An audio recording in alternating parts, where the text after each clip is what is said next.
Welcome back to another episode of the Two Dates in a Dash podcast. I'm your host, Matt Cubbler.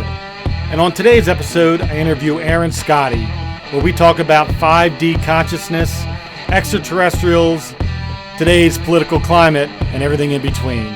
So sit back and relax and enjoy this episode of the Two Dates in a Dash podcast.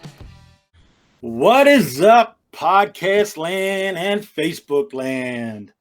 Welcome to another episode of the Two Dates in a Dash podcast. I'm your host, Matt Cubbler. Before I introduce my man, Aaron Scotti, local boy, country boy, I want to first tell everybody where they can hear the podcast, pretty much anywhere. iTunes, Stitcher, Applecast, wherever you listen to podcasts, you can find the Two Dates in a Dash podcast. All I ask is that you hit the subscribe button and the automatic download button, because that just helps me with my analytics and gets me moved up the SEO so you can find me easier. If you want to learn more about me personally or get a copy of my book, A Brother's Love, a Memoir, you can go to mattcubbler.com, and anything you want to know about me is on that website. So without further ado, my man Aaron Scotti, how are you, buddy? Long time. What's up, brother? How you doing? Now, granted, we talk every day, just about. Yeah. But not like this. We've been together face to face. Yeah, it's when was the last time we did it? It was definitely 2019. Yeah. Right? Well, when the movie was coming out. Yeah. So we haven't discussed a lot of what's going on now. No. We're in the upside down of where we came from. A whole shit ton of stuff has happened since you were doing press in Philly for the movie. For everybody that, before we go down any farther where we're about to head, Aaron is the executive producer of the movie, The Peanut Butter Falcon. If you have not seen that movie, it's Shia LaBeouf and Zach, I can't pronounce his last name. Gottsagen. Zach is the first actor with Down syndrome to be cast in a lead in a movie. And it's just a brilliant movie. Fantastic. Makes you feel good. Makes you feel something really warm inside. And just makes you appreciate all different kinds of people in life. And just a great movie. We're not going to go down that road. But I can't get enough of it. I've watched it probably 6 times. And I get a lot of people that know that we did the podcast. We know each other that have said that was one of the best movies I've ever seen. That's awesome, man. Glad everyone enjoyed it. 6 times, that's it. You got a lot of catching up to do. I know. Well, I don't have a whole lot of free time in my life. What else are you doing with your time? Come on, man. Just trying to save the world, or what? Save the world, one Facebook Live at a time. Hey, man. All right. So one of the reasons why I want to do the show is that you and I are always talking about some high level, deep shit that most people don't have the conversation about, and or probably scared shitless to have. So I get it. What I want to do is I want to pull back the veil, let people see what's going on in these nuggets of ours. These old nuggets. And sometimes you may not want to get in this one for too long. This one's got a couple warped, twisted spots that if you make the left in the wrong hallway, you're going to be in a spot you don't want to be in. But, the room full of mirrors. How do I get out? It's going to be a great show. So let's start, because I think it's going to be best to start with a foundation to sort of build to where we're going. And one of the things that you and I have talked a lot about is just how 2020 isn't by accident, and how all these things that have happened this year weren't just a series of unfortunate, shitty events that just got us to this place where we're all feeling this stress and this panic inside of us. Right. When you look back on this year, what are your initial thoughts on how it started and how you were able to manage it through your own mindset to get to where we are today? So for me, I had a pretty unique experience. As you know, my son was born on Christmas Eve. So, 5 minutes before all this started. But even before that, and I know we spoke a little bit when we were talking about the movie, but I'd been on this, awakening journey, whatever you want to call it, since 2006. And it started with physical pain for me.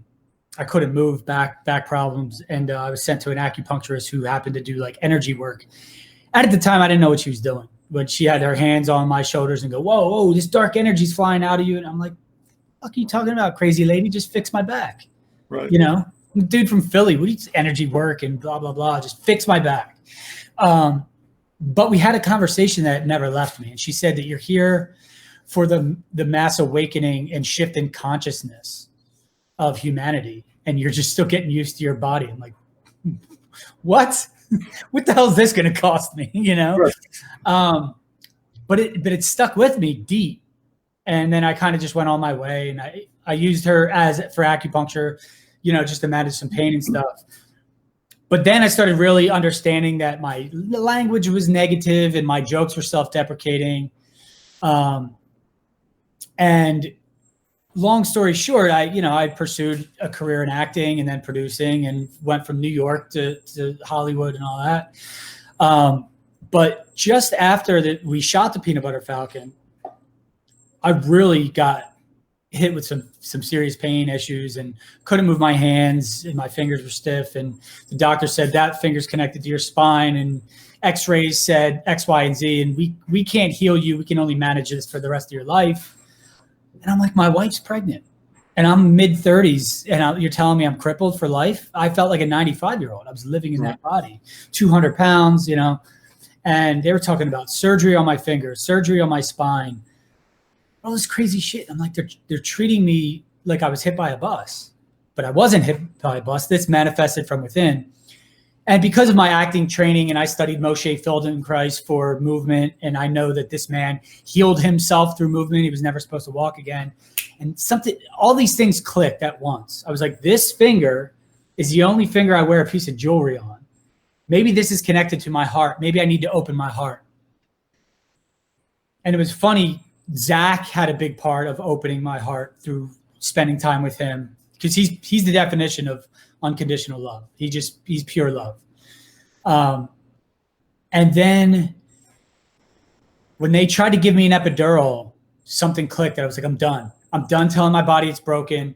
I'm out. I stopped going to physical therapy. And within a week, I could go do a backflip at the gym.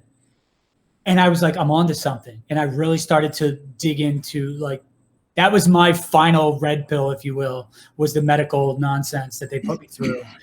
And when I healed my body with my mind, I was like, holy shit, I have to tell the world, because I'm not unique.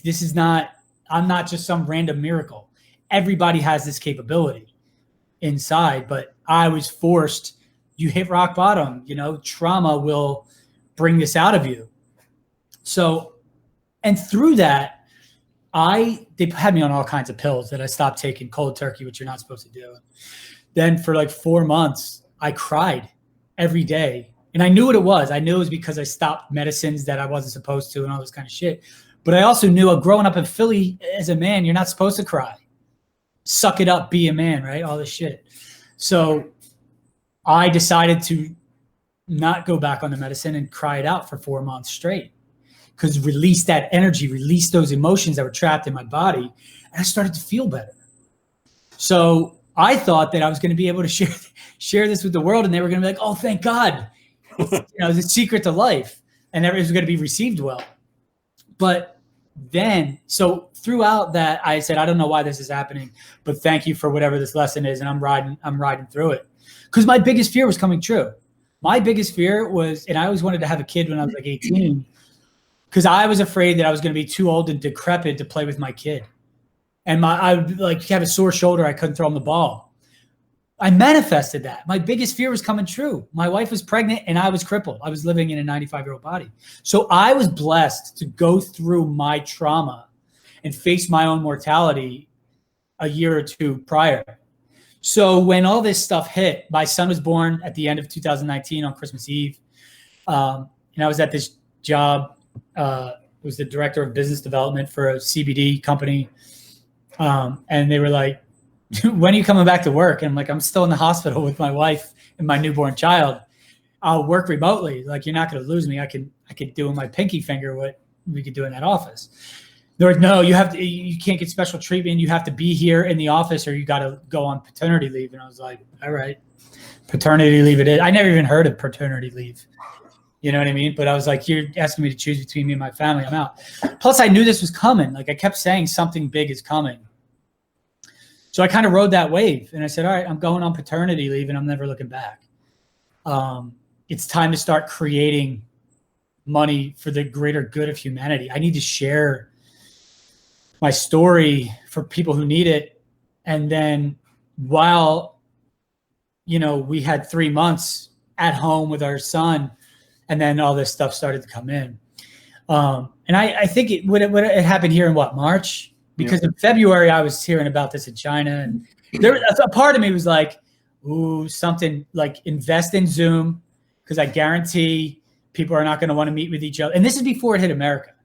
And I was like, maybe, I found a guy who manufactures masks, and I was like, maybe I'll get involved in that. You sell a shit ton. And I was like, no, man, it's dirty money. Like, a part of me just couldn't do that because I knew it was not going to end soon or in a pretty manner. So I kind of went deep, like what is underneath all this? Why is this happening?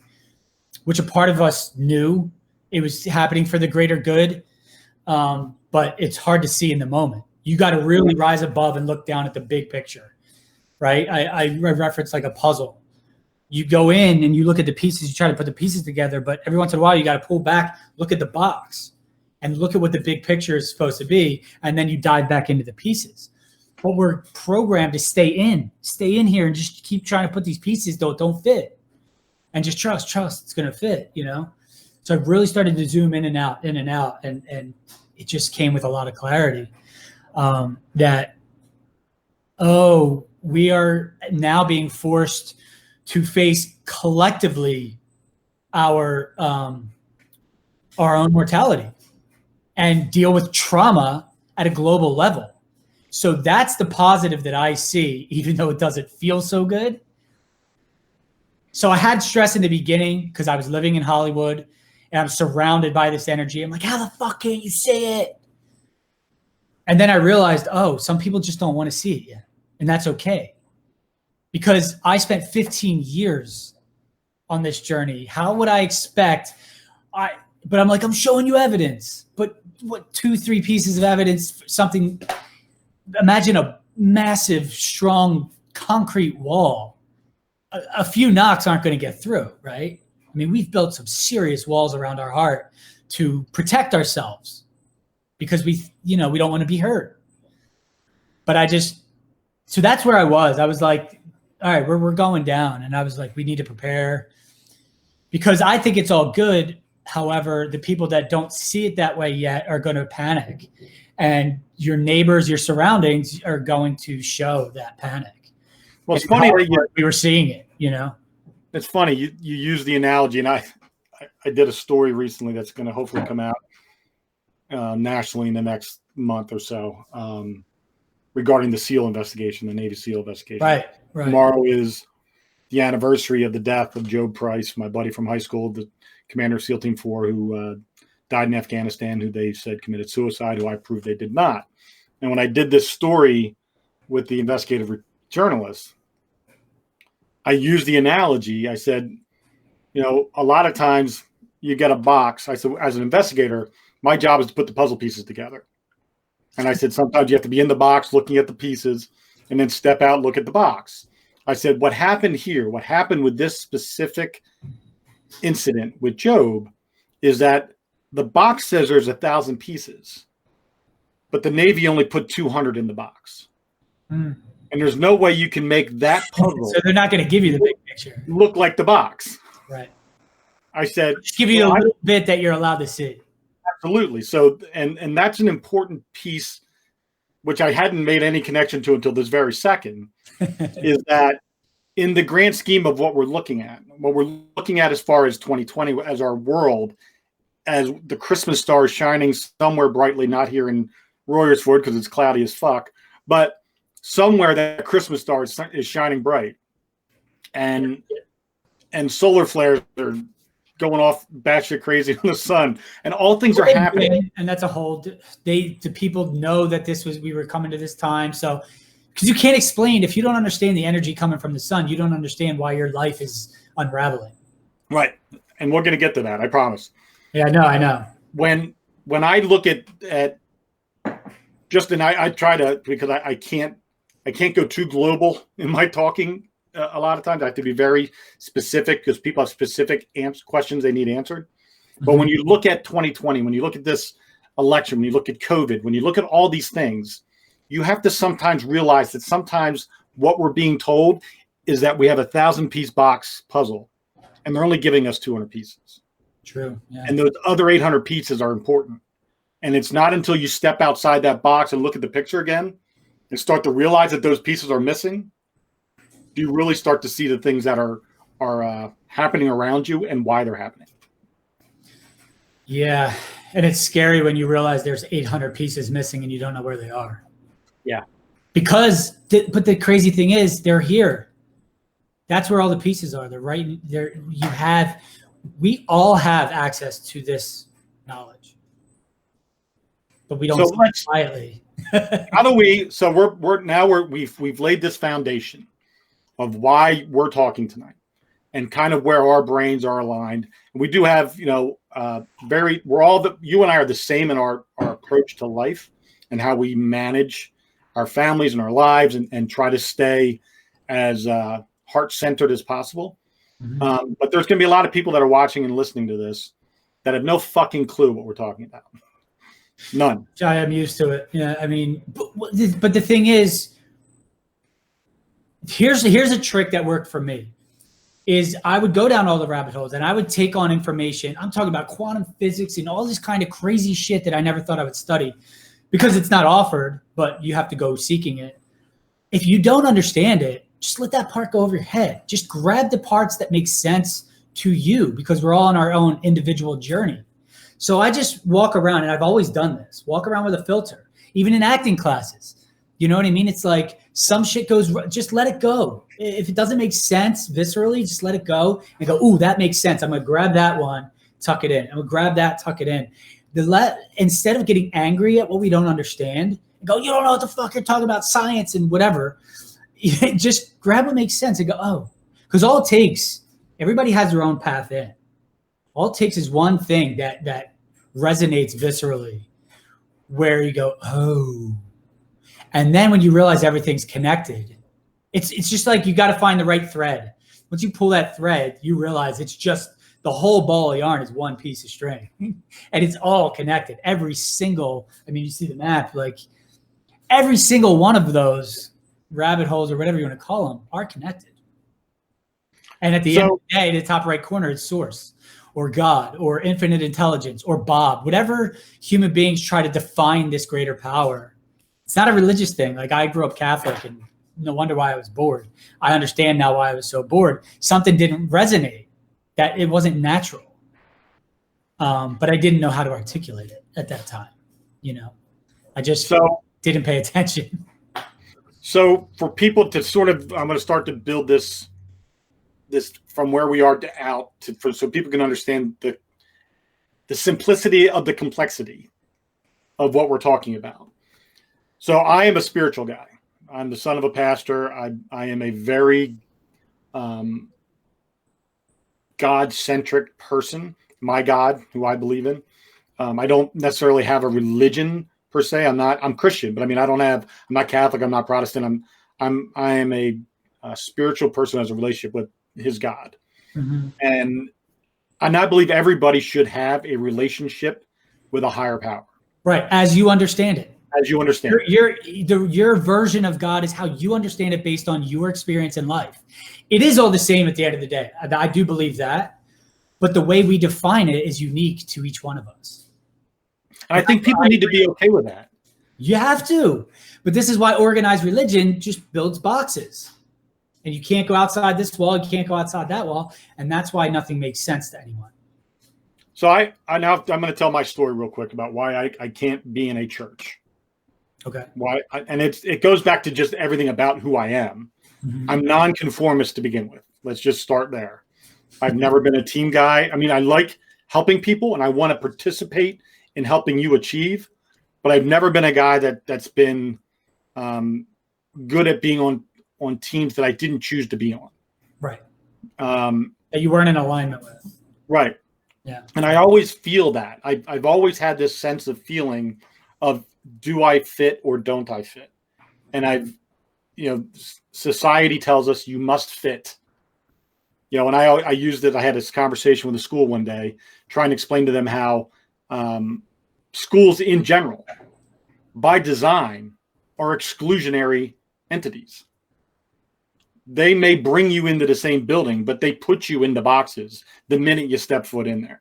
You're either in special education, gifted, college prep, general pop, whatever your thing is. And if you're in the band, you're this.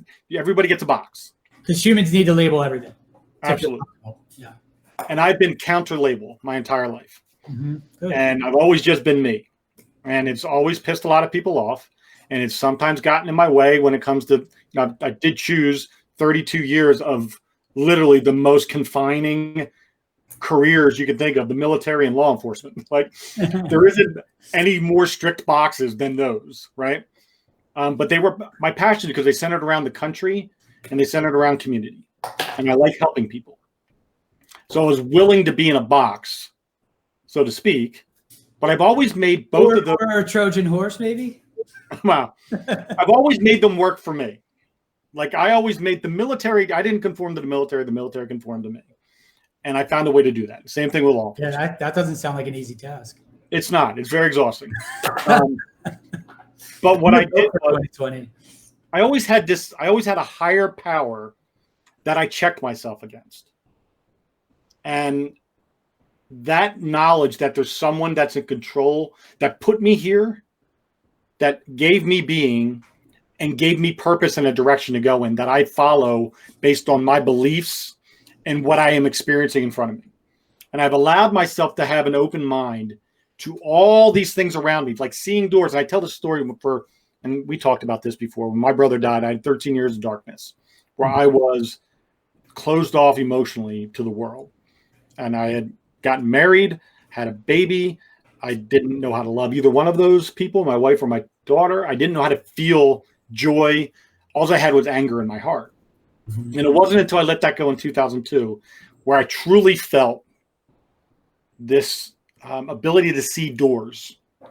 And I wrote in my book that I went through many doors in my life during that 13-year period. And if it wasn't for my brother's hand opening it for me and showing me the way, that I would have never seen it.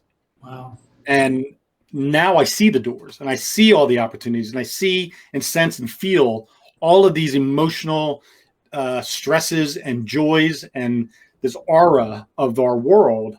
I absorb like a fucking sponge and it's exhausting. Yeah. But it's something I truly do believe I'm drawn towards like you are. Yeah. And I think there's a level of consciousness that your trauma was you were going to be a cripple. My trauma was I lost the only person that I ever gave a shit about. Mm-hmm. And I never thought that I would ever regain a purpose again in life as strong as protecting my brother. And I always just felt like I was on this hamster wheel and never getting off. And once I got off and I found my purpose again, then all of a sudden, I could see the world in Technicolor. Right. It said the window was fogged and now it's not. Right. So when you talk to people, because you're in Hollywood, I mean, that's the most fucked up place on the planet. That's like one step below hell. And above hell, maybe below hell. I don't know. But it's somewhere down there. When you're in that world, how do you, Aaron Scotti, the enlightened guy who sees through all the nonsense and the bullshit, how do you get people to listen? Because that's the hardest part about any of this. Yeah, it wasn't easy. I mean, it's not easy. I really, because when I was living in Hollywood, we moved it not far, but not far enough. But for now, it was a good move just to get out of like the hub of Hollywood. I drive through Hollywood now, and it looks like an abandoned zoo. You know, it's just everything's boarded up, and you just got zombies walking around with masks on. It's crazy. But the thing is, I was in the beginning, I was talking to the wrong people in the beginning of all this because we're in the media, which is like I saw behind the curtain. But I also knew with the 15 years it took me to be a part of a movie like the Peanut Butter Falcon, which actually made a difference in the world. That's what I drove across the country to do. I wanted to inspire people. And I always thought like I'm a bridge. Like I could talk to anyone. You could put me in a room with a drug addict under a bridge and I could have a conversation, or like the CEO of some fucking company, whatever. And I can have a conversation with either one of those people. So I always thought I was the bridge, and I always thought that I could inspire by saying, if I could do it, anyone can. And I thought it was going to be, if I could go have a successful career in Hollywood, then anybody can do it. Because I'm just some kid from Conshohocken with no money, no friends, no family, just, a tank of gas. And I drove out with my buddy Mike. But then he flew back and I was just out here, But I guess that wasn't quite it. It was more if I could do what I did, and if I could do what you and I are doing, then anyone can. And that's an even bigger miracle, believe me. Like it's tough to break through in Hollywood and all that kind of stuff. And you get to where you get and you do what you do. It's all competitive. And if you're not super important, nobody's going to pick up the phone and all that nonsense. And that's difficult as it is, but going through and facing our traumas head on, facing our fears head on, healing our body with our mind, getting through 13 years of darkness and surviving that and thriving through that, if we could do it, anyone can do it. And so I still believe that I am a bridge, but now I'm a bridge from the 3D to the 5D. I'm like on the 4D bridge to go, here I am if you need anything. But what I had to do was pull back on the forcing, try to force you to see it when you're not ready to see it, Well, let's talk about the fine line. Like you mentioned 3D, 4D, 5D. I had up until 6 months ago, I had no idea there was another dimension, let alone the third dimension. Let's explain the 3D world, the 4D world, and the 5D world. So, there's so much, and there's so much that we don't know as well, which is part of the beauty of it, right? Is like everybody wants a label and know everything to feel comfortable. But what I've come to realize is that the beauty lives in the unknown. And you have to strip the fear, because God's also in the unknown. Right. Whatever you believe in, right, is there. So when we learn to trust and lean into the unknown, and that's where creativity lives and all this stuff, then we can start to lean into it. So, but I guess the 3D Earth is where we were born into, right? There's lack and there's control and there's fear and depression and suicide and cancer and all this physical. It's a physical world that we were told.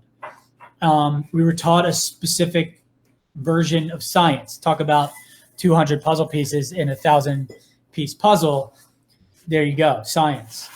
Because there's more science out there that we're not being taught. That's actually proven and discovered years ago. Quantum physics and epigenetics. We're still taught the story of genetics. If your dad has it, you're probably going to get it, blah, blah, blah.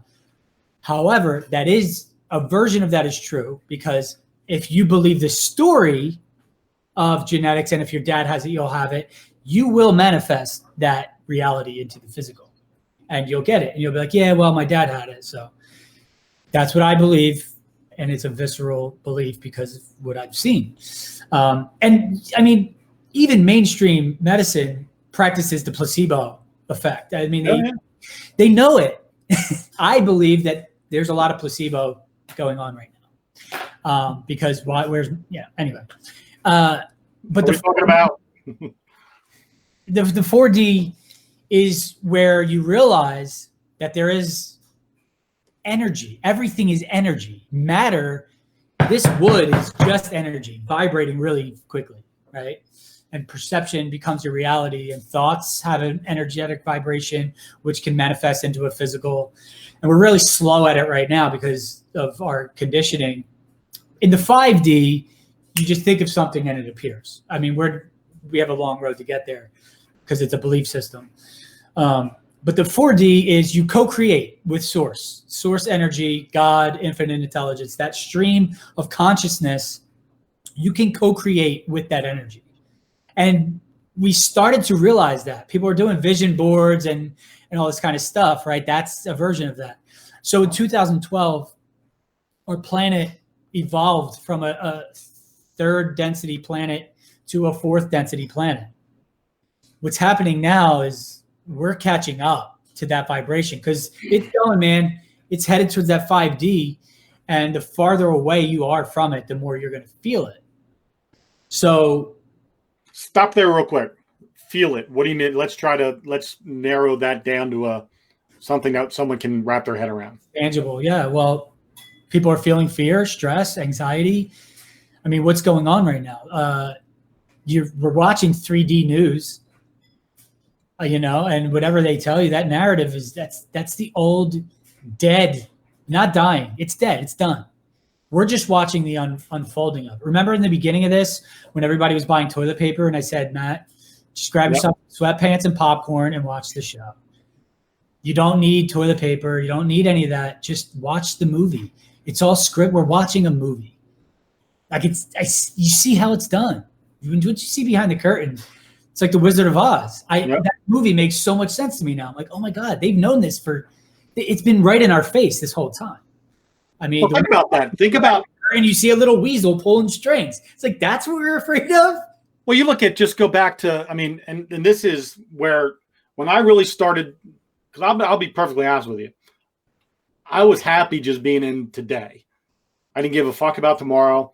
I was I've always had a feeling and energy in me that I knew that there was more out there, but I was like, I just got to make sure my daughter takes a nap today. Like, I used to just live in today, and I knew that it was bigger. That's where we need to get to. The now moment is the only thing that matters. Past and future are going to go away because time's an illusion. I know I just spit this shit out very matter-of-factly, but one thing I wanted to point out is people. So I'm trying to get people to wrap their head around some shit.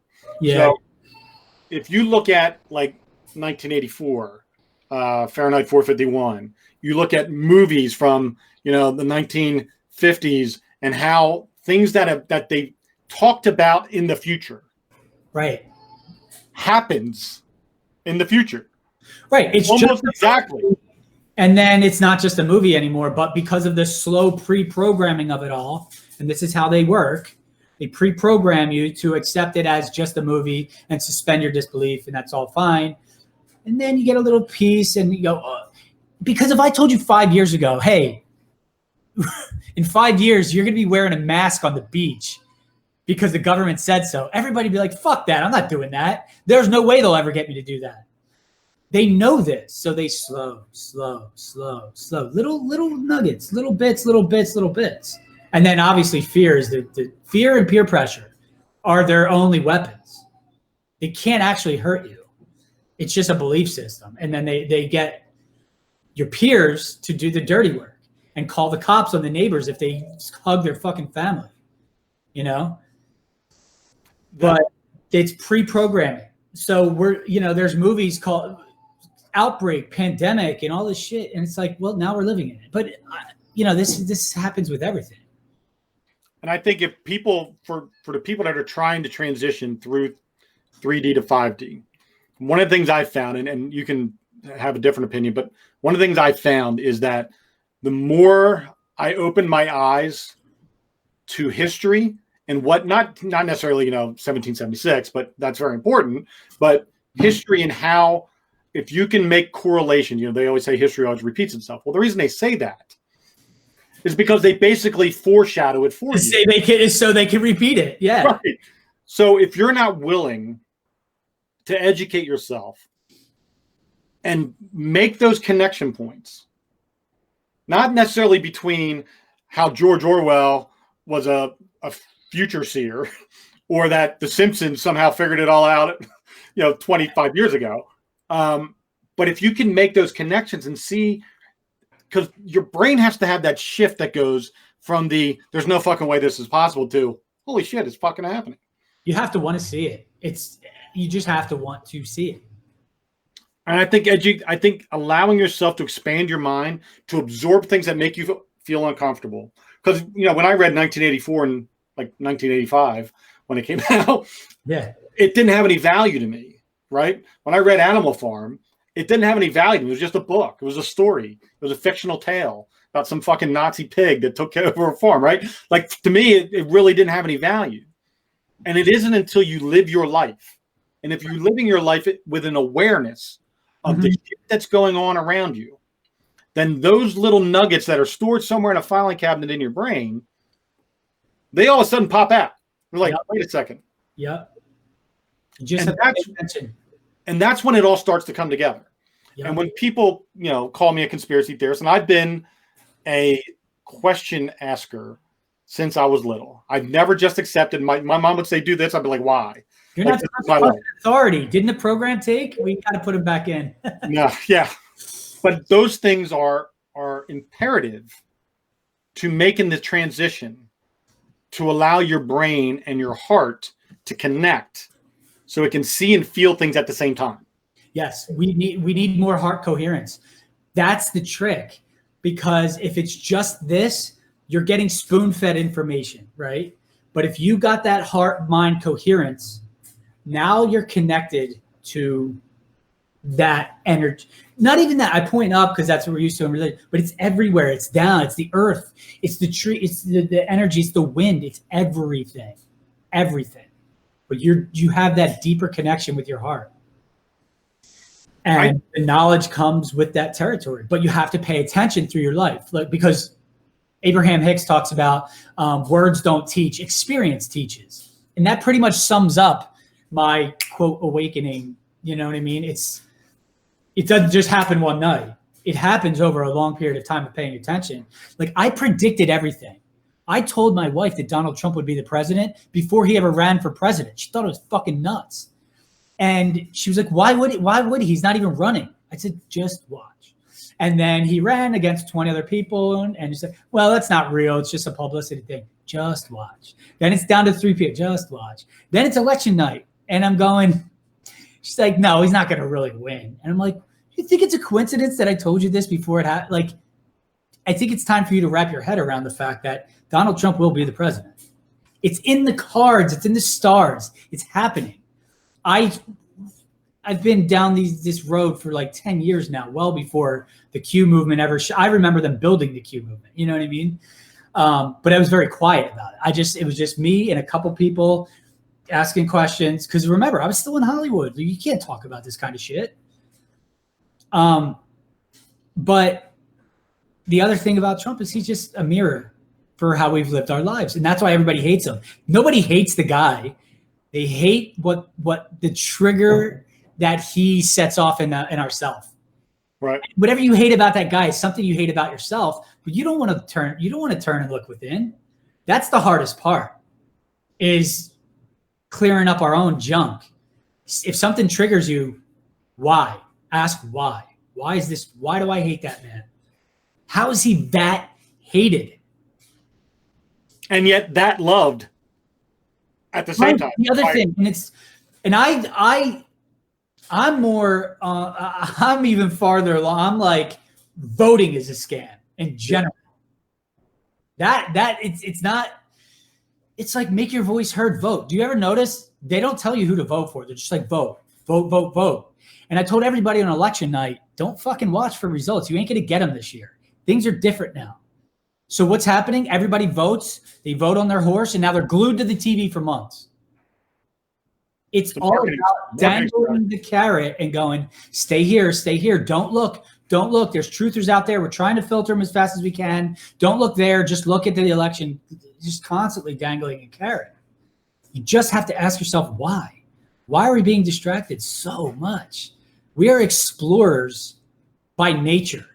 And we're stripped of our curiosity. We're stripped of our imagination. We're told not to daydream in school, but learn your textbooks, which are full of fucking lies, so that everybody can be first grade, second grade, third grade. I don't read parenting books. I'm not sending my kid to those schools. Like, there's too much that you can learn by staring at a fucking tree. You know what I mean? That we don't have to be programmed the same so that we could go work in factories. Factories don't even exist anymore, barely, but that was the old model. And I know we just could go off on tangents here, I love it so because much to talk about. The best part is that this conversation people aren't having on their own. No, I know. I have small talk. Talk about the fucking weather. Who cares? Sorry, I see. I love it. I was nervous with you that you were going to bring the Philly out of me. Well, that's what happened. Fuck it. Which is good. It feels nice. So here's one thing I know that people are asking me a lot. You know, there's this worry about. Listen, I'm as patriotic as the day is, and that's I get it. That's a programming thing, but I believe in the value of your home. Wherever home is, that's yours, and you own that, and that's something that's worth protecting and dying for, and fighting for, and all those things. There's a lot of people that are worried about what's going to happen in the next month. As far as mandating shit against our will, or just the outcome of the election, or the civil war. Yeah, it starts with that. It starts with I can't imagine, Joe Biden, the most literally underwhelming human being ever created by man, because what God created is not what you see today. This was the devil and man working with the devil created Joe Biden. Right. Well, people are worried about the outcome, and I'm not worried about the outcome. I know I'm okay regardless of the outcome. Right. I believe that with all of the energy and all the good and all of the, we can put a remote control fucking car on Mars and look at live stream video, but yet we can't seem to get an election right. So, when I look at it, it's not a coincidence. No. So where we're heading, I believe, is towards a good place. Yes. That the world is going to be better than it has ever been very soon for many people who are willing to see it. Yeah, that's the key, I think. I don't think this holds true for everyone. Not yet, anyway. I do believe we're all going back to the same place. However, some people might choose to stay in the 3D reality, and it's anybody's guess how this works. If the Earth splits into I don't know, man. This is where you really have to get trust in your heart and just do the right thing and operate with the frequency of love. Do you believe the outcome of the election is going to be? Do you believe Trump's going to win? A, and B, do you think that matters in the grand scheme of the transfer through the 3D, 4D, 5D? So that's a tough one. I mean, I definitely bet on Trump to win because even after the election results, because it was like so easy. People were like, "Oh, don't you watch CNN? Biden won," and I'll bet you this, and 20x your money. I was like, right, all right, sure, but. You really don't know. You'd like to think there's at least one good guy out there draining the swamp and all this kind of stuff, but you can't. I never go all in on a human being. Right. It's very possible this guy's a light worker and he came but there's some things where you're just like, so why doesn't he show his heart? Listen, I don't know that position, man. That's got to be really tough. And again, there's trust the plan and all this kind of stuff. But at the end of the day, I'm not putting all my eggs in another man's basket. We have to do it for ourselves. So it doesn't fucking matter what the results are. If you are aware and connected and in alignment with source on your own, it doesn't matter what they do. I would be really surprised. I mean, I think if people can't see it it doesn't matter who you voted for. If you're okay with the elections being rigged, you're asking that you get what you ask for. You know what I mean? It's pretty obvious. Who the fuck believes Joe Biden got the most votes in history? I don't know. And again, when this whole virus came out, I said, this is an election year. This is not an accident. And sure enough, they pushed the mail-in vote. They had nobody to put up against this guy. They knew they couldn't beat him. So they had to take another route. But then that side knew that they were going to do it. So they set the cheese in the trap and the rat took the bait and whatever. But man, you don't know. Nobody knows anything for certain. So Trump was hanging around these guys for how long? He knows what's going on. Is it possible there are two sides of the coin leading all the lambs to the slaughter? I don't know. But at the end of the day, you can believe in who you want to believe and get behind somebody who's intending to do what's best for the country. But you also have to be ready to take care of yourself. There's a lot of things that change. I think that's so. I can't imagine Joe Biden walking into that White House and getting behind that desk. I just can't imagine it. But if it's that necessary, if people still don't want to see it, then maybe we need more collective trauma. Maybe they need to see more. It's so obvious. What they're doing is so obvious. And it's funny being able to see it before it happened and watch all the way through. Like the headlines get so ridiculous. I don't think human beings are writing these headlines anymore. It's already AI. Like right. Sexton was the second grade teacher of the fucking, what's his name? And then there's a Black Lives Matter movement and all this stuff. And it's not a coincidence. And I said this on the day. His last words were, "I can't breathe." And I said, what the fuck are these people thinking when they put a mask on their face? It's a spell. It's all a spell to divide us. If you look deep into your heart and ask yourself these questions, if you come up with racism, you're not deep enough. Because at a 5D level, racism doesn't exist. It's an illusion. Because I am you under different circumstances. That's it. We are all one. We are all coming from the same stream of consciousness, the same energy source. And somebody might say, well, he's fucking racist because he says racism doesn't exist. But we're talking from two different layers of thought. Right. I'm right. They're right. It doesn't matter. I understand where they're coming from. So whatever you want to believe will be true. It's not about being right or wrong. It's about, do you want to be right and suffer? Or do you just want to ask questions and evolve and expand, which is what we're here to do. And because we stopped expanding, we're now getting pressure to expand. Ignorance is no longer an option. Let me ask you this, because this is something that I've thought about, because I like you know, with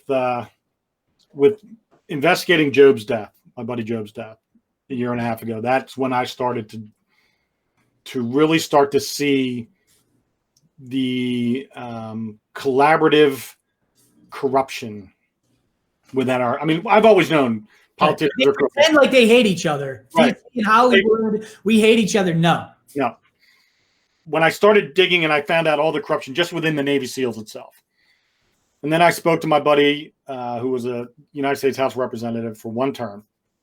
And he had to get out because he said I couldn't wash the filth off of me, the stench every day. And it was theater. It's like being an actor. Politicians are theater majors. They're the best Shakespearean theater actors there are. They make us all believe that they are fighting for us. Even though we know that for 47 fucking years, Joe Biden hasn't done dip shit. But this time he has all the answers. Someone still thinks that that's possible. Right. And the only reason I even got excited for Donald Trump is because he didn't give a fuck. He had bought and paid for more politicians than he could ever talk about, but he was never one of the ones that was bought. Right. On a political level. So when I looked at that, I said, okay, I can get behind that guy for no other reason other than he's not them yet. Yeah, and he's going to shake things, which he did. That's why I thought, again, I didn't vote for him. I didn't vote for either way because I think that's make your voice heard by voting. No, make your voice heard by speaking what the fuck's on your mind at this moment. Let people call you a hypocrite because tomorrow I reserve the right to change my mind if I come across new information. That's how we grow and expand. Stop being afraid of words and peer pressure. But he just came in and shook things up, And we don't know. We don't know what his intentions are. I think one of the greatest things that came out of this entire period were rabbit holes, right? People didn't know that there were places they could go find shit that they may not be comfortable looking at, right? Yeah.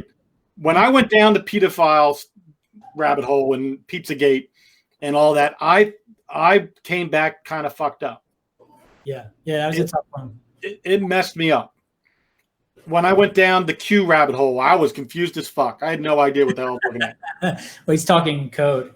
Well, so and then for me, I'm just like, it's a bunch of Dungeons and Dragons kids in their fucking basement, trying to decode what whoever this person is. So you start to see that future proves past, and they're shots from months in advance. You're like, oh, these aren't kids in the basement. Right. So, but what I found is that the willingness to open my mind and ask questions and see what made sense to me, like you're saying, take the shit that makes sense to you and hold on to it and let the other stuff go. But then I would go back when I would see something, and I remember seeing something about that, and I'd go back and I'm like, holy shit. The stuff that you let go makes sense eventually. Just not right now. Just let it go for now. Grab the one nugget that works now. I guarantee you everything that went over your head will make sense at one point. But we can't. But that came out of this. We can't grasp it all at the same time. It's overload. We can't. Yeah. But that's what 2020 did for us. It did for me. Yeah. It was a heavy load. And it's but it's a load that I've been able to really channel my focus into, so that because I'm a purpose-driven guy. I always have to have that purpose, that sense that I'm doing something for a reason. Yeah, me too. That was hard for the people around me. I bet. Fucking job. I can't. It's got to matter. It's got to make a difference. I didn't come here for anything less than making a difference in serving humanity at the highest level. Absolutely. And that's where I think when we're done this conversation, I want people to be able to look inside them and go, how the fuck do I get there? Yeah. And then ask questions, and then go. I'm gonna put your contact information in there for your email and stuff, and people to learn what's in your head. And like I said, people, you have to understand, Aaron and I have never physically met. We've never been in the same room together, but we text, I don't know, 10 times a week, because we have this this insatiable desire to understand the world around us. And it's not just as simple as wake up, go to your job, come home, have dinner, watch the news, watch a program. Like, that's not what the world is. The world is so much bigger and so much more amazing. Like, I am, even in the most fucked up, when people say, how can you be calm in the most fucked up time in our lifetime? Yeah. I thrive, and chaos creates calm. It's a good balance for you, yeah. When I'm bored, that's when shit gets fucking weird in my head. Yeah. So I want people to get calm in chaos. When I'm in this, when in combat, and it's like sports, when you see like golfers, and they're teeing off on the 18th, and it's their last hole, and they got to get a birdie on that hole, and there's 300 people on the tee box lined out. I would have hit the first person directly to the right with me with a golf ball. If I would, that would just tow it off and would knock somebody unconscious. And that would be my 18th hole. But for them, like there's literally nobody there, and they're able to get their focus and their attention so tight because of their training and their level of expertise. And it's the same when you're in combat. When you're really, really good at, when you go into a room, everything slows down. You see, like the Matrix, how he's dodging the bullets. That shit is real, man. That shit is fucking real. It's just like, but they have to be able to put it on a screen so it doesn't look real. Right. But what it is, like, your heart reacts. Your heart knows before your eyes even see. Yep. So when you're that connected and in alignment with source, it's kind of like you see something right before it happens, and you can just boop, And that's hard to explain, and they can only do so well on a movie screen. Well, I can tell you from firsthand experience that every time I've been in a combat situation or a shooting situation, I literally could tell you every picture. Like, some people get tunnel vision, they see nothing, right? And then others, it all opens up. And I can tell you the picture on the nightstand in the room where I just got into a shooting and tell you who was in that picture, because my brain is processing all this information. Even though your pupils aren't focusing there, right? You get everything that like is in my peripheral lives there now. And that's important. But you can forget about it. You can leave it. That information will come back whenever you need it. I saw the bullets. I saw my gun chambering, and the bullets coming out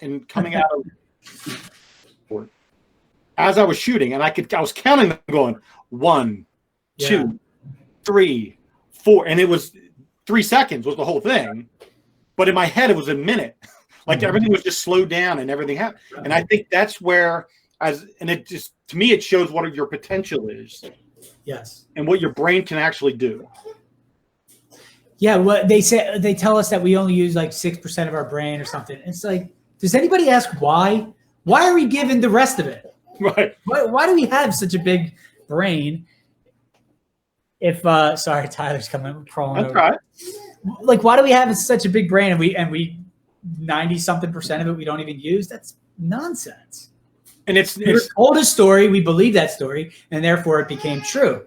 And I feel like when I really opened up in the floodgate, it's almost like you're in this bubble. And even though it's been like 14 years, whatever 2006 was, all along this journey, it wasn't until Tyler was born when he looked into my eyes and said, Dad, you have all the information. Stop fucking around. Right. You know? And it's like the bubble burst. And it's just everything came flooding in.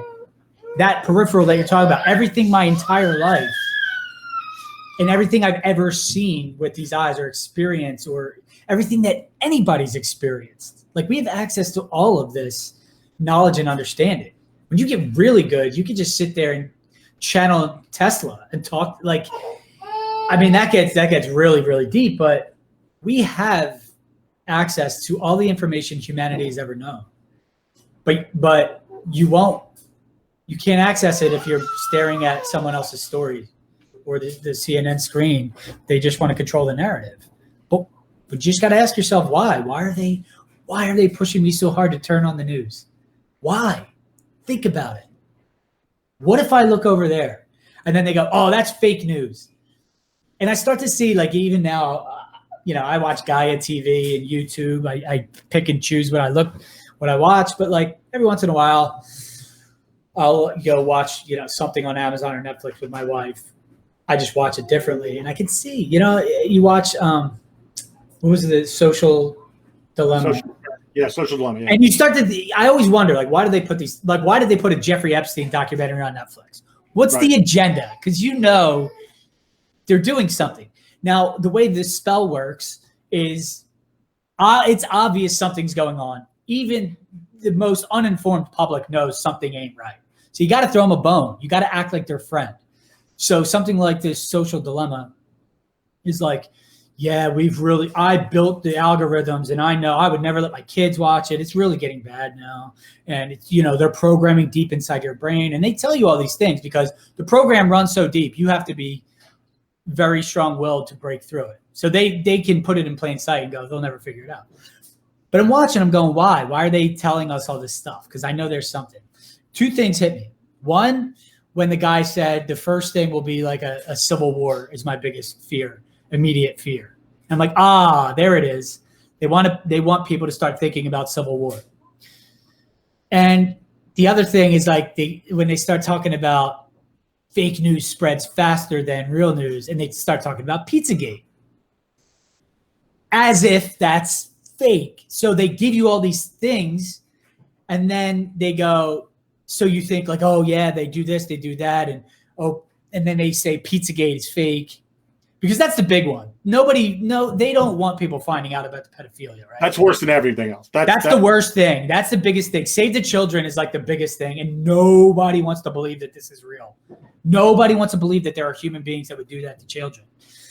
So they give you all this. I'm starting to get the chills. This is when you know it's right. The truth is coming through, right? They give you all of this so that you go, oh, this is a real documentary telling us how magic works subliminally in our brain and all this stuff. And then they throw in there that Pizzagate's fake. And I'm like, they're starting to have to give little nuggets and cover the big ones. Yep. Well, like you really have to use discernment. You really got to be dissecting this stuff to see it. And that eventually comes naturally. But in the beginning, you'd never even catch that. Well, right now, I think the biggest, the little nugget they're giving you is Hunter Biden, right? Like he's this little piece of the puzzle that if they're able to prove that, they're still not going to ever uncover the depth of the disgusting shit that's going on in our government. They'll give you a Hunter Biden or a lower level, a Swalwell who bang fang fang, right? Like people are going to be like, finally, corruption's exactly. And that's just not what it is. It's like the big fish will probably never fry. I mean, they will in spiritual, but again, like the good and evil thing, like it's really difficult. But you got to look at someone. I had to do this with Hillary Clinton. Like, look and see that there's a pained little girl inside there somewhere. We're all born this bundle of joy. Right. And that never has to go away until it's stripped from us. That's how I parent. That's how I approach parenthood. Like, he already came fully equipped with the high intelligence that we are now tapping back into. It never had to leave us. We were stripped of that from our parents' belief systems and our grandparents' belief systems and the school systems and the shitty food that they give us and the education and medical and all this kind of, they hit us from every angle, but until you just have no clue. You just do what we're told, herd mentality, right? And the thing that sucks is the easiest targets are the biggest heart, the bleeding hearts. So I get it. They're out there going, please be safe. And, these people, it's just misguided love. And that's love based on fear. Up, man. That's fucked up.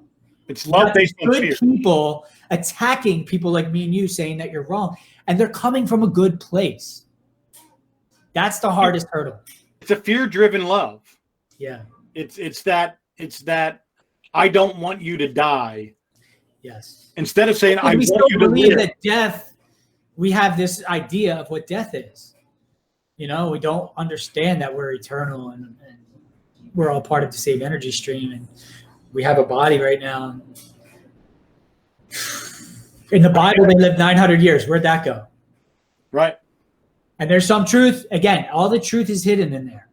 But then you got other Bibles that are being used that are missing 30,000 or so words. Right. Why? It's not an accident. So there's some stories, there's some truth, but a lot of these stories are like metaphorical. And because think about how, again, like The Matrix is a movie that's based on the technology, the storytelling elements that we had in the 90s. That's what they put on the screen.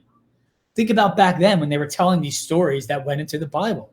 They used what they had, and I don't know. I mean, your thing was great. Noah was a conspiracy theorist, and then it started to rain. Right. And somebody came at me like, "Well, that's fiction," and I was like, "Well, people believe the story though," and you're like, "Well, people believe a lot of things," and I'm like, "Yeah, I'm aware. I've noticed that."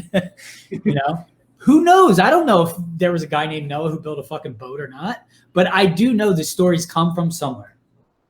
You know what I mean? Yeah. And it's a representative of what's going on today. It's just you're missing the point.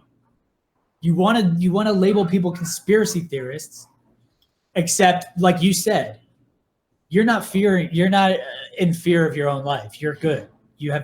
We have plenty of options we've been building. I have plenty of places around this country to go off the grid if God forbid something were to happen. And it's not conspiracy, it's just I'm prepared, but like loosely.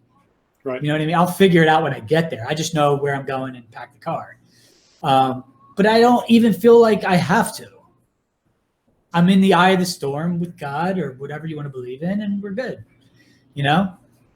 All right, one last topic, because I know people are going to want to know about it. And we've talked about it somewhat. Outer space. And why Space Force was created now.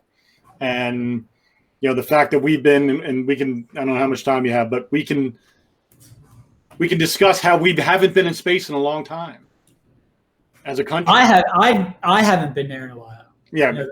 But as a country, we went from, the Space Shuttle Challenger blowing up in the sky when I was in 7th grade to really nothing.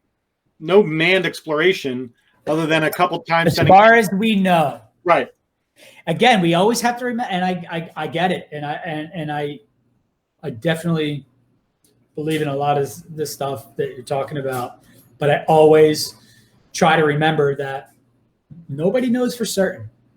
If I'm not in that room, I don't, Mm-hmm. It's all, you have to use discernment and think with your heart. I don't know. We could have been out in space this entire time, and we probably are, because that technology exists. Somebody knows it. ETs. So we're talking about energy and how. Did you lose that conversation? And I didn't even get to look, but if people had questions, I don't even know. Yeah, that's all right. Oh, well. So yeah, I just think it's so layered. But people believe that anything is possible, right? But does anybody dig into that word? Anything means anything. Right. And then we understand that there's an endless, vast universe out there. And we understand that this concept of eternity. So do we really think that we're just sitting here on some random rock alone in the everythingness? Right. Like, just that alone has to at least spark a curiosity, right? But what I think is the ETs are friendly. I think there's a version of, because it's all the same energy, just in different timelines. Right. So, like, if there's extraterrestrials wherever in the universe, that they may be thousands of years ahead of us as far as their understanding of the world and life and energy and thinking and mindset. Right. Which in a way means it's just us in the future, because time is an illusion and everything's happening simultaneously. But again, like, Earth is like a school. Earth is like the hardest school, apparently, which makes a lot of sense. Because, like I was saying, first density is rocks, water, trees. Second density is our pets, animals. Third density is humanity, because we have self-awareness and language. And that's what separates us. But then you keep evolving. At some point, I don't think we're going to need these bodies. But that's nothing to be scared of. I think we have plenty of time. We're still going to live normally like we thought. But our consciousness starts to shift. And again, the energetic vibration,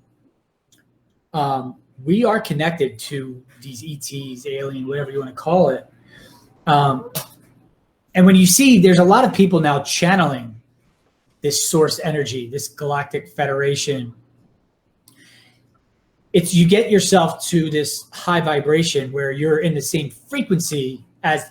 That's how you know. If we had dangerous aliens that were coming to destroy the planet, it'd be done by now. Right. We would be toast. They could blink, and this planet would turn to dust, because they have technology that we couldn't even fathom. Right. That's not the intention.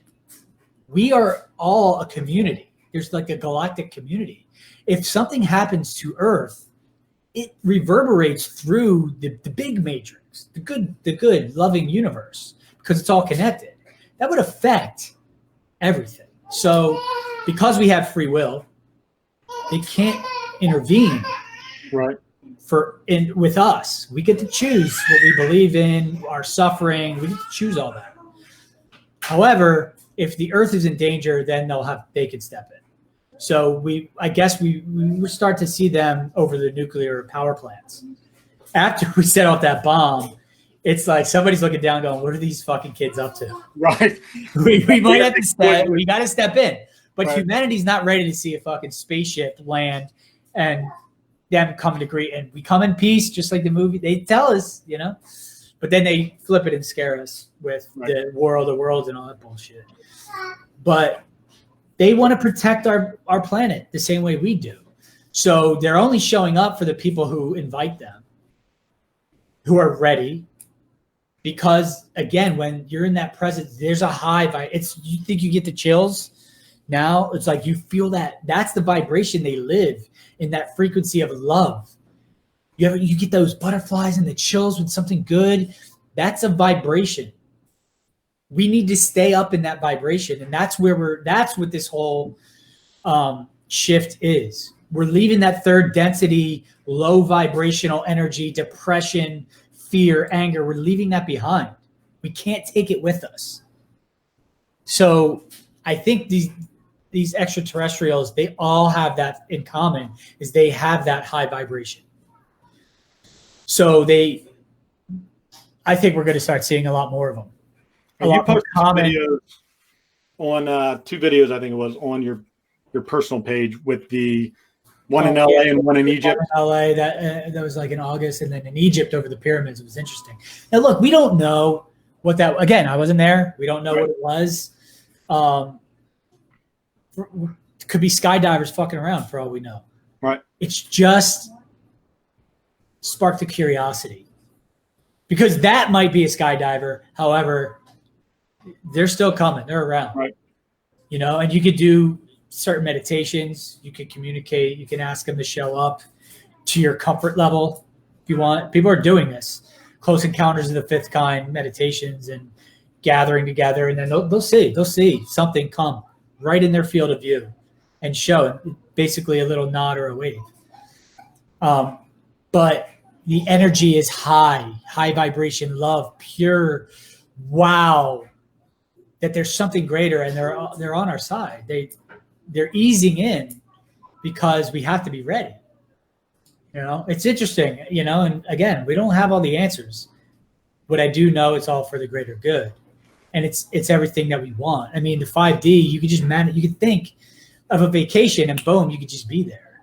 We don't need this computer. We could speak with telepathy, and I could teleport and, you know, sit with you on fishing on the riverbank and then teleport back. Like that, I believe is possible. I hope it's in our future, that in this existence, because I don't believe that we have to die to live in heaven on earth.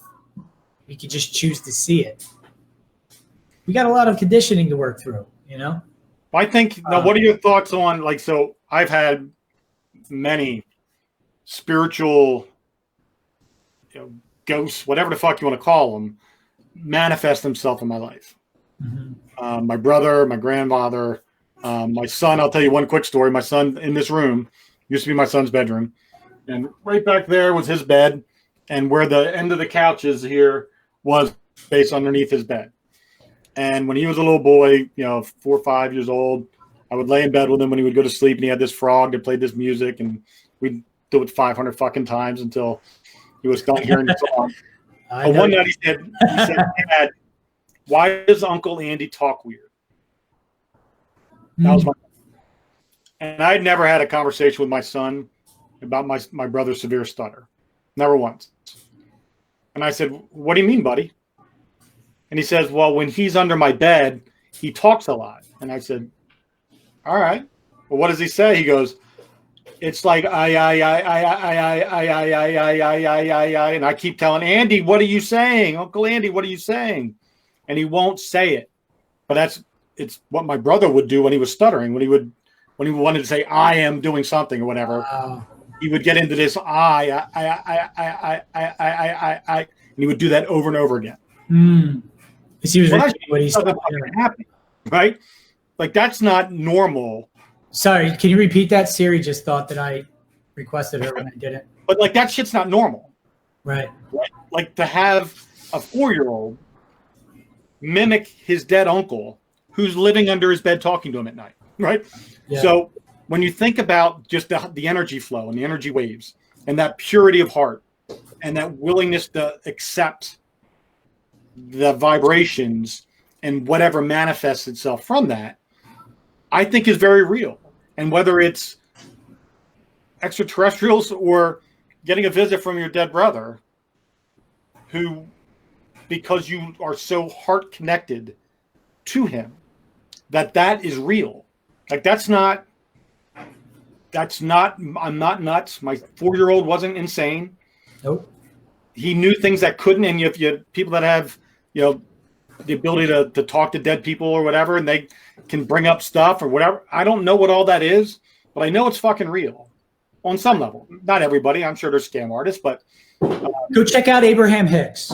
Okay. And that's like that's like the entry level channeling. But when you understand, it's like this energy, collective energy, infinite intelligence, source energy is channeling through her and speaking, using her instrument to speak and answer questions. You can think she's batshit crazy all you want. Listen to what the words that are coming out of her mouth will resonate with you. Right. That shit's real. So that's coming from somewhere. And there's a lot of this. I mean, dig into the law of one. The raw material. Yep. It's happening in the 80s. And why aren't we? It's so crazy, man. When you understand this shit, you cannot be controlled. This is why they're distracting people. You cannot be controlled. We are free men, free human beings, all of us. It's our birthright. Freedom, abundance is everywhere. And we live in a world where we believe in lack. And we need someone outside of ourselves to take care of us. Oh, the government should be sending us more money if we're going to stay inside. No, they're doing this by design. Yep. They're starving you out so that you have a need. And it's not just it's like, it's all over the place. But there's another movie for you. I See Dead People, The Sixth Sense. We only have 5 senses, guys. Only 5 physical senses. The Sixth Sense is just a movie. However, The Sixth Sense, it's called intuition, and it's the most important one we have. But they turned it into a movie and said some weird kid sees dead people. It's just a movie. Nope. Well, brother, we could do this forever, but I know you're. I'm going to go check out the star, man. I know. I'm going to go out. Perfect view. Right now is the perfect time. I'm gonna go check what time is it getting dark there yet or no? It's 5:20. Sun just set, and I got a perfect view right out Tyler's window. All right. But yeah, man, let's do it and chop it up again. I'm around. I'm just, I built this spiritual leadership business. I'm spiritual coaching and just working with clients and stuff like that. What's your website? I started the group on Facebook, The Awakened You. I think you're on there. Yeah, I am. I'll share all the Facebook links in the comments. And I just go through there, and then people that are looking to change their life and start to understand these things at a deeper level, just work with them. All right, brother. Well, I appreciate you. You as well, man. Sure, we'll be the shit out of each other. Thank you for what you're doing. It's not easy. No, it's not easy, but it's wanted and needed, and I'm more than happy to be the shepherd. Good. All right, brother. Well, God bless. Thank you. And everybody, do me a favor.